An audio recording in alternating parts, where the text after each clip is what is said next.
میرا تعارف بہرحال حضرت نے کرا ہی دیا.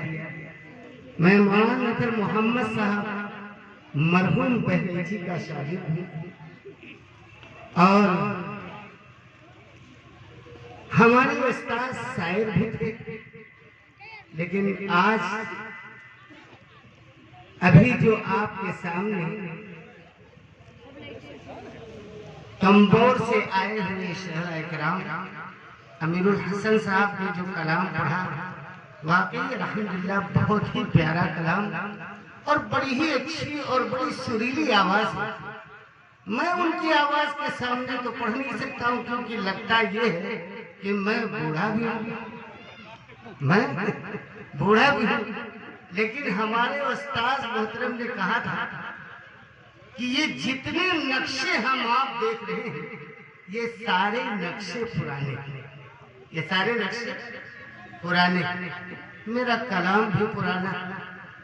شہرائے کرام جب کلام پڑھتے ہیں تو وہ نیا کلام پڑھتے ہیں، تازہ کلام پڑھتے ہیں، بالکل گرم بھاپ نکلتا کلام پڑھتے ہیں. ہمارا بہت ہی پرانا کلام ہے. بس یہ ہے کہ اللہ کرے آپ کو پسند آ جائے. سورج ہے لاجواب نام، چندہ ہے لاجواب. سورج ہے لاجواب نام، چندہ ہے لاجواب. دونوں جہاں میں گنبد خضرا ہے لاجواب. دونوں جہاں میں گنبد خضرا ہے لاجواب. سورج ہے لاجواب نام، چندہ ہے لاجواب. دونوں جہاں میں گنبد خضرا ہے لاجواب. اور کہنے لگے جھوم کے روح الامین یہ ہے، آمنہ تیرے لال کا چہرہ ہے لاجواب. تیرے لال کا چہرہ ہے لاجواب. سورج ہے لاجواب نام، چندہ ہے لاجواب. ایک مرتبہ درود پاک پڑھیں. اللہم صلی علی محمد وعلی آل محمد کما صلیت علی ابراہیم وعلی آل ابراہیم انک حمید مجید. میرے محترم حضرات اور معزز ساتھیوں، میں نے آپ کے سامنے سورہ فاتحہ پڑھی اور میں بتانا یہ چاہتا ہوں کہ آپ حضرات نے بڑے بڑے اکابروں کا بیان سنا، لیکن مجھ جیسے نااہل کا آج پہلا ٹائم ہے، پہلا بیان ہے جو میں آپ کے سامنے حاضر ہوا ہوں. لیکن میں اتنا ضرور کہوں گا کہ بڑے اکابر اور بڑے علماء کرام جب بیان کرنے کے لیے بیٹھتے ہیں تو آخر میں کہتے ہیں کہ اللہ پاک کہنے سے زیادہ سننے پر اور سننے سے زیادہ ہم سب کو عمل کی توفیق عطا فرمائے. ہم اس کو پہلے ہی کہہ دیتے ہیں کہ اللہ پاک کہنے سے زیادہ سننے پر عمل نہ کرنا، کہنے سے زیادہ سننے پر اور سننے سے زیادہ سمجھنے کی توفیق عطا فرمائے. اور جب بات سمجھ میں آ جائے تو پھر اللہ ہم سب کو عمل کی توفیق. اور اگر بات سمجھ میں نہیں آئی اور عمل کر لیے تو مسئلے الٹا ہو جائے گا. ایک مرتبہ ہمارے استاد محترم حضرت والا مولانا نذر محمد صاحب بیان کر رہے تھے، مجمع اس سے کہیں اور زیادہ تھا. تو حضرت نے کہا اے مسلمانوں، اے کلمہ طیبہ کے پڑھنے والوں، اب تم کلمہ پڑھ چکے ہو، لا الہ الا اللہ محمد رسول اللہ، اب تم پر بیاض حرام ہے۔ کیا کہا؟ اب تم پر بیاض حرام ہے۔ تو وہ صاحب دور بیٹھے ہوئے تھے اور نیند کے جھپکے لے رہے تھے، تو سمجھ نہیں سکے، عمل کر لیا۔ اور جب گھر پہنچے تو اپنی اہلیہ محترمہ سے کہنے لگے، سنو، جتنا پیاز گھر میں رکھا ہے یہ سب کوڑا کھانے میں پھینک دو، حضرت نے کہا ہے کہ تم کلمہ پڑھ چکے ہو، اب پیاز کا کھانا حرام۔ تو بیوی نے کہا، میاں تمہارا اسکرو تو نہیں ڈھیلا، کہیں تمہارا اسکرو تو نہیں ڈھیلا؟ ارے پیاز مسالے کی جڑ ہے، پیاز حرام نہیں ہے۔ تو دوڑتے ہوئے آئے اور کہا، حضرت کیا میرے کانوں میں پھٹا کی ہے یا میں سمجھ نہیں سکا؟ جب میں گھر گیا اور حضرت آپ کے کہنے کے متعلق آپ نے کہا تھا کہ اے مسلمانوں، اب تم کلمہ پڑھ چکے ہو، لا الہ الا اللہ محمد رسول اللہ، اب تم پر پیاز حرام ہے، تو حضرت نے کہا، واقعی تمہارا اسکرو ڈھیلا ہے، ہم نے پیاز نہیں کہا تھا، ہم نے بیاض کہا تھا۔ تو میں نے آپ کے سامنے سورہ فاتحہ پڑھی۔ میں نے کہا تمام تعریف اسی رب کے لیے ہے جس نے اس دنیا کے تمام نقشوں کو بنایا۔ یہ جتنے نقشے ہم آپ دیکھ رہے ہیں یہ سارے کے سارے نقشے بنانے والے اللہ، لیکن ان نقشوں کے بنانے میں رب نے ہاتھ نہیں لگایا، رب نے ہاتھ نہیں لگایا۔ چاند کو اللہ نے بنایا، سورج کو اللہ نے بنایا، زمین کو اللہ نے بنایا، آسمان کو اللہ نے بنایا۔ یہ جو کچھ ہم آپ دیکھ رہے ہیں ان تمام کے تمام نقشوں کو بنانے والے اللہ ہیں، لیکن ان نقشوں کے بنانے میں رب نے ہاتھ نہیں لگایا، رب نے ہاتھ نہیں لگایا۔ رب نے فرمایا، ایک لفظ کن جسے کہتے ہیں، رب نے فرمایا کن ہو جا۔ لیکن جب ہم کو آپ کو پیدا کرنا چاہتے ہیں، ہمارے آپ کے باپ حضرت آدم علیہ السلام کو جب رب نے پیدا کرنا چاہا تو لفظ کن نہیں کہا، لفظ کن نہیں کہا کہ آدم ہو جاؤ۔ چاند کو کہا ہو جا، ہو گیا، سورج کو کہا ہو جا، ہو گیا، زمین کو کہا ہو جا، ہو گیا۔ ساری چیزوں کو لفظ کن سے پیدا فرمایا اور آدم کے لفظ کن نہیں کہا۔ آدم کو پیدا کرنے میں لفظ کن نہیں کہا بلکہ مشورہ کیا۔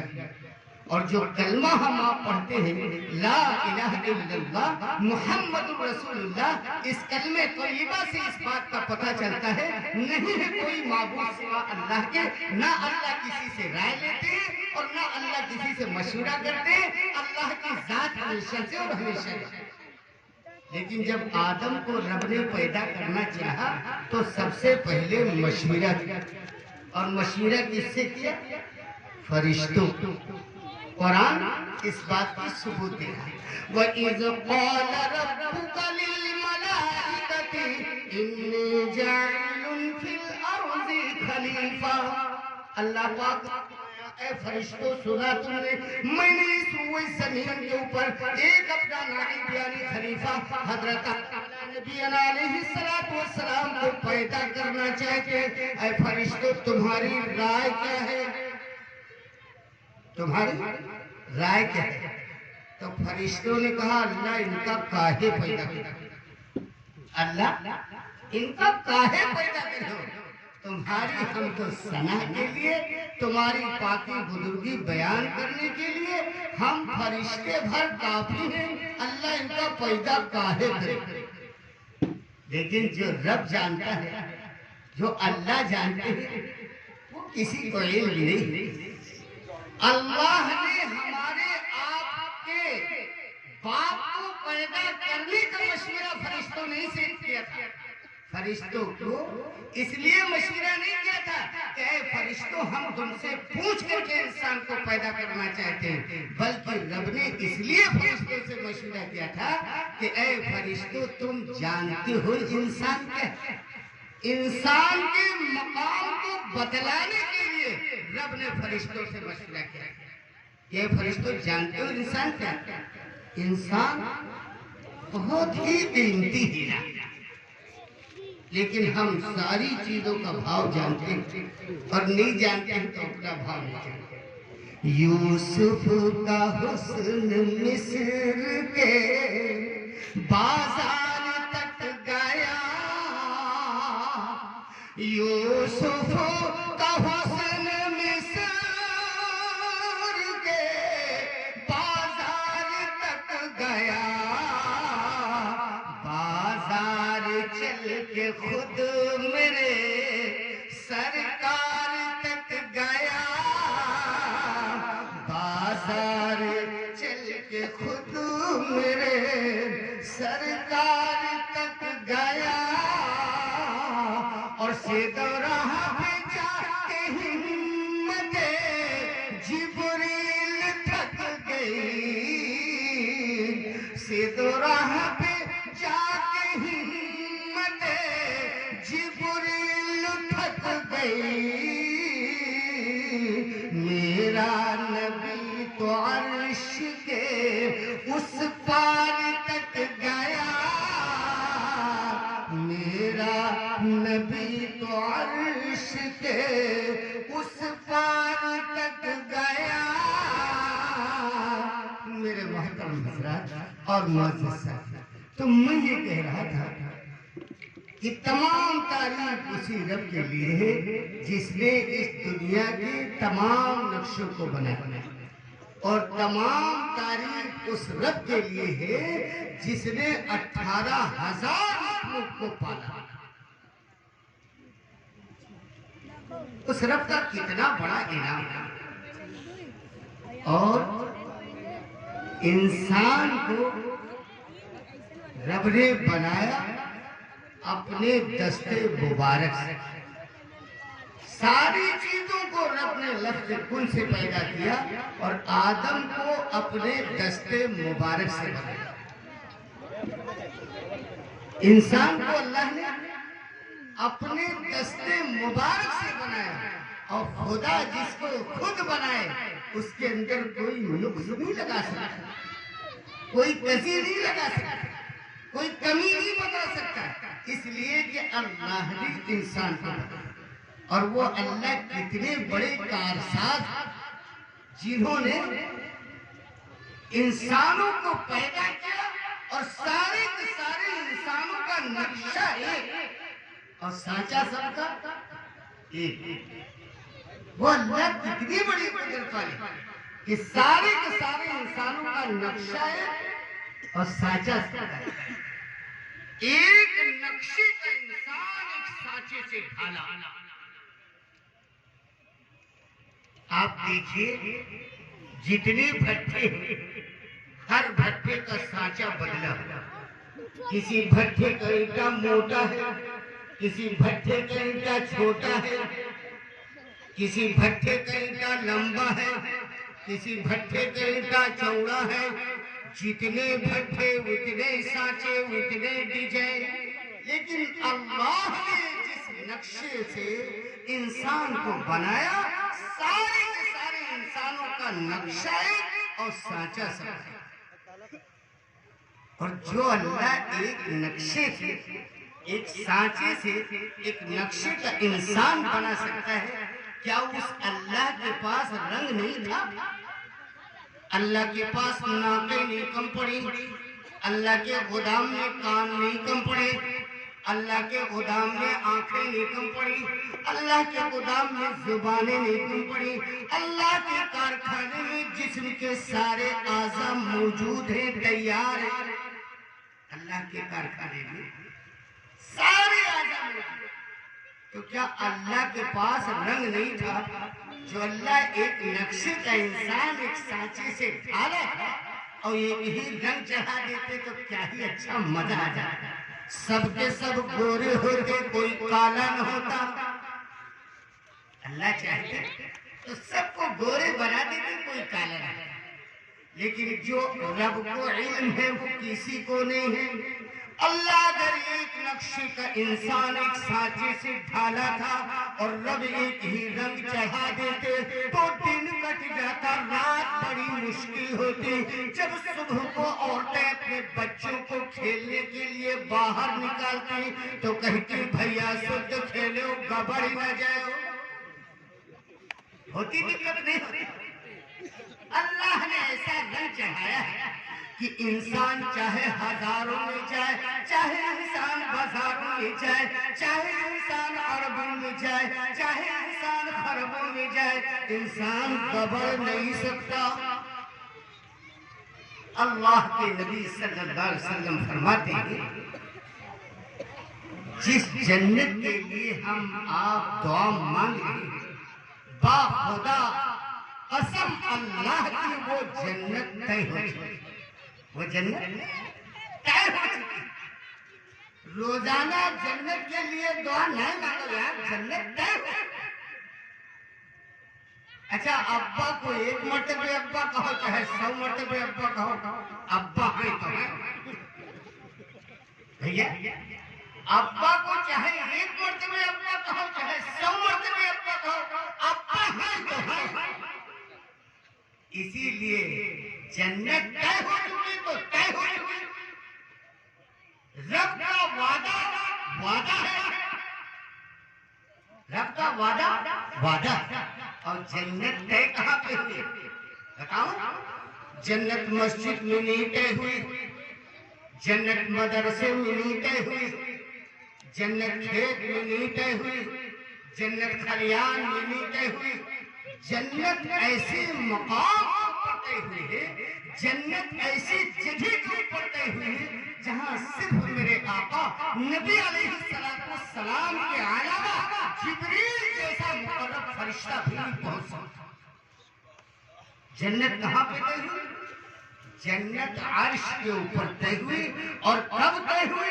جب نبی علیہ السلام معراج تشریف لے گئے، جب اللہ کے محبوب عرش کے اوپر تشریف لے گئے معراج میں، تو رب سے جب منہ در منہ گفتگو ہوئی تو رب نے اپنے محبوب سے وعدہ کر لیا، عہد کر لیا، تھم گئی دھرتی ٹھہر گئے گگنوا گائی ہیرا تم معراج، آمنت للنوا گائی ہیرا تم معراج، آمنت للنوا گائی ہیرا تم معراج۔ سر گئی سے جبریل لے پورتاوا، سر گئی سے جبریل لے پورتاوا، پہنچے محمد ہے رب کی مناوا، بھائی محمد ہے سب سے مہنوا گائی ہیرا تم معراج، آمنت للنوا گائی ہیرا تم معراج۔ اللہ کے نبی صلی اللہ علیہ وسلم جب معراج تشریف لے گئے تو جبریل امین ساتھ میں تھے، جبریل امین ساتھ میں تھے، لیکن جبریل نے پورا سفر نہیں کیا۔ جبریل کا سفر بس وہاں تک تھا جس مقام پہ جسے سدرہ ہے، جبریل سدرہ تک گئے اور پھر رب کے محبوب سے کہنے لگے کہ اللہ کے نبی اب آگے جانے کی ہماری مجال نہیں، اگر آگے قدم بڑھائیں گے تو اس رب کی تجلی سے ہمارے پر چل جائے۔ کیا کہا؟ سدرہ کی منزل پہ پہنچ کر کہیں لگے ہیں جبریل آمین آگے جو جی ہو چل گئی ہے پکھنوا گائی ہیرا تم معراج، آمنت للنوا گائی ہیرا تم معراج، آمنت للنوا گائی ہیرا تم معراج۔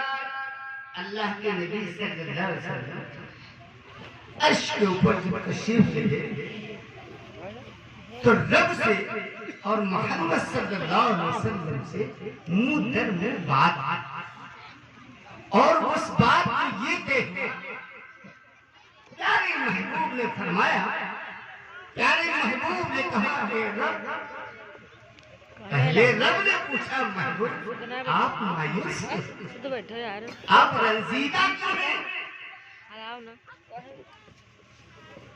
محبوب نے کہا اے رب مجھے غم اس بات کا ہے کہ محشر کا میدان ہے اور 1,24,000 کم و بیش انبیاء علیہ السلام ہوں گے اور 1,24,000 انبیاء علیہ السلام کی امتیں ہوں گی اور اے رب پاپی دکھی مجرم گنہگار امت ہماری کیا کہا؟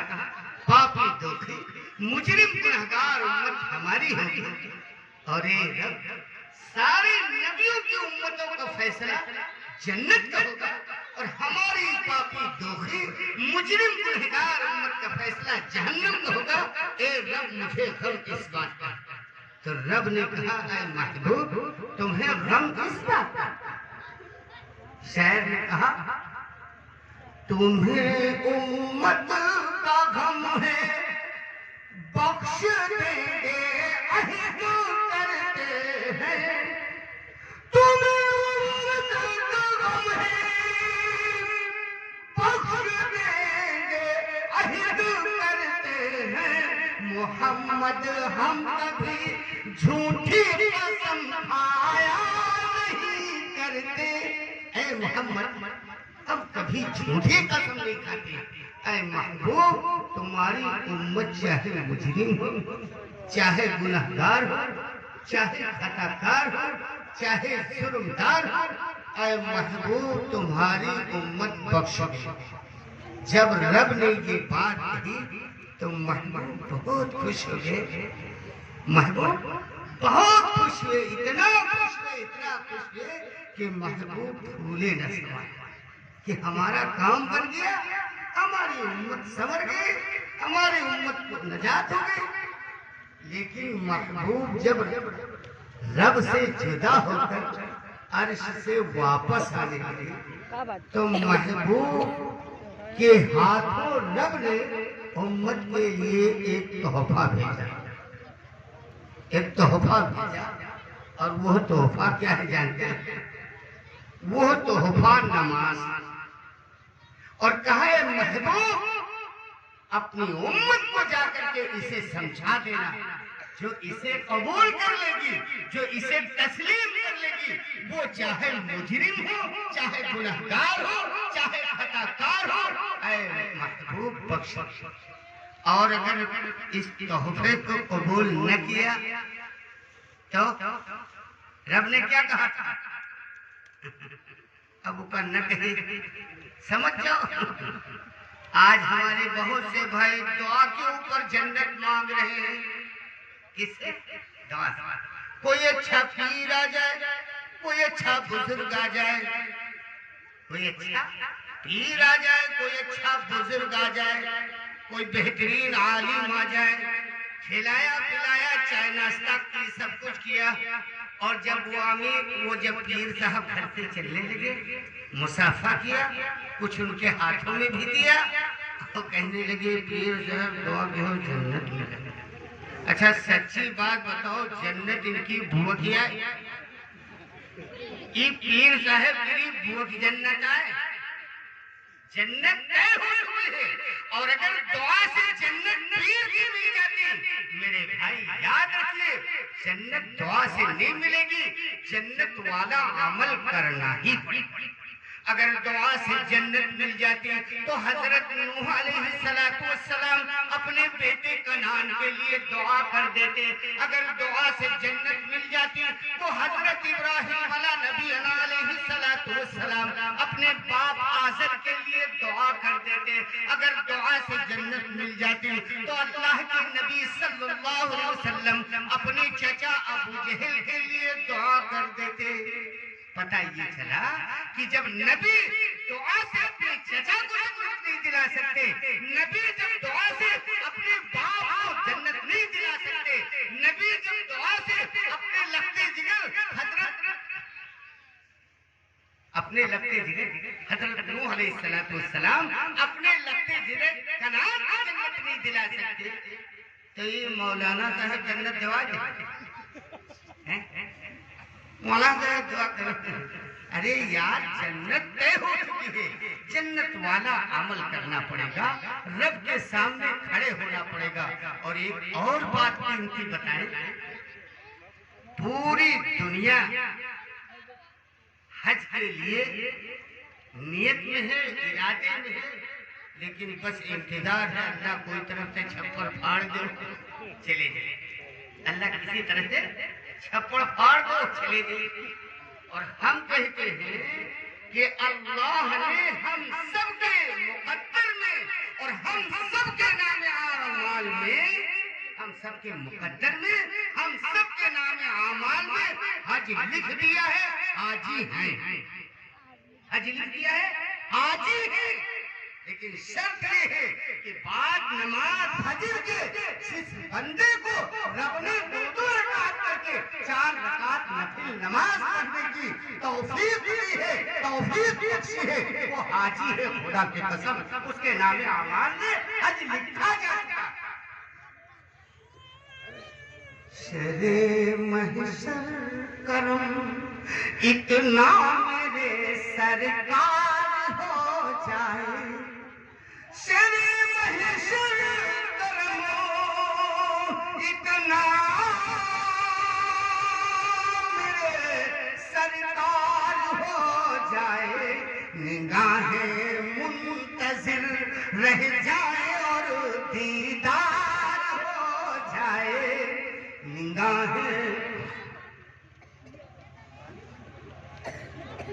نگاہیں منتظر رہ جائے اور دیدار ہو جائے.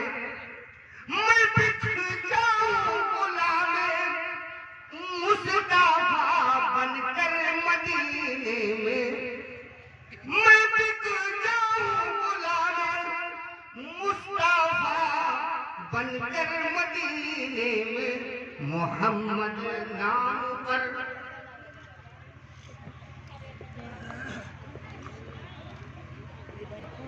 درود پاک پڑھو. اللہم صلی علی محمد وعلی آل محمد کما صلیت علی ابراہیم وعلی آل ابراہیم. محمد نام پر سودا شرے بازار ہو جائے, میں بک جاؤں غلام مصطفیٰ بن کر مدینے میں. محمد نام پر سودا شرے بازار ہو جائے. میرے محترم حضرات اور معزز ساتھیوں, تو میں یہ کہہ رہا تھا کہ جنت طے ہو چکی ہے, لیکن نبی کے ساتھ جو رب نے تحفہ بھیجا تھا, اس تحفے کو قبول کرنے کے بعد آج ہمارے بہت سے بھائی اس طرح سے دعا مانگتے ہیں. میرے بھائی اس طرح سے دعا مانگنے پہ کام نہیں چلے گا, رب کے سامنے کھڑے ہونا ہی پڑے گا. ہر حال میں اس کو راضی کر لو, اللہ کے سامنے کھڑے ہو. اور جیسے نماز پڑھتے ہیں ہم لوگ, اب ایک رواج بن گیا ہے, اللہ تعالی ہم سب کو صحیح سمجھ عطا فرمائے. جمعے کا دن جب ہوتا ہے تو ہمارے جتنے بھائی بیٹھے ہوئے, ان کے رگ و ریشے کے اندر, ان کے دل و دماغ میں جمعہ گونجتا ہے, جمعہ گونجتا ہے. اتنا لگاتے ہیں بھائی آج جمعہ. پوچھا جائے, ارے یار بھیا تھوڑا کام تھا, وہ 10 ساڑھے 10 بجے ہو جائے گا, اور وہ ہمارا کام کرا دیجیے اور آپ اسے لے لیں. ہمیں یار ایسی بات کرتے ہو, جمعہ ہے, رگو ریشے کے اندر پرویا ہوا ہے جمعہ. جو پڑھے لکھے لوگ ہیں وہ کہتے ہیں جمعہ, اور جو ان پڑھ لوگ ہیں وہ کہتے ہیں جمعہ ہے, جمعہ. رگو ریشے کے اندر پرویا ہوا ہے جمعہ. اور جب اللہ کے پاک گھر میں پہنچتے, اب آپ کے یہاں کی بات نہیں کرتے ہیں, ہم اپنے یہاں کی بات کرتے ہیں کہ جب مسجد کے اندر پہنچتے ہیں تو نہ جمعہ ہے نہ جمعہ, صرف جمعہ. 2 رکعت امام صاحب نے پڑھائی, پوری مسجد خالی. اب آپ کے یہاں چاہے سب لوگ پڑھت,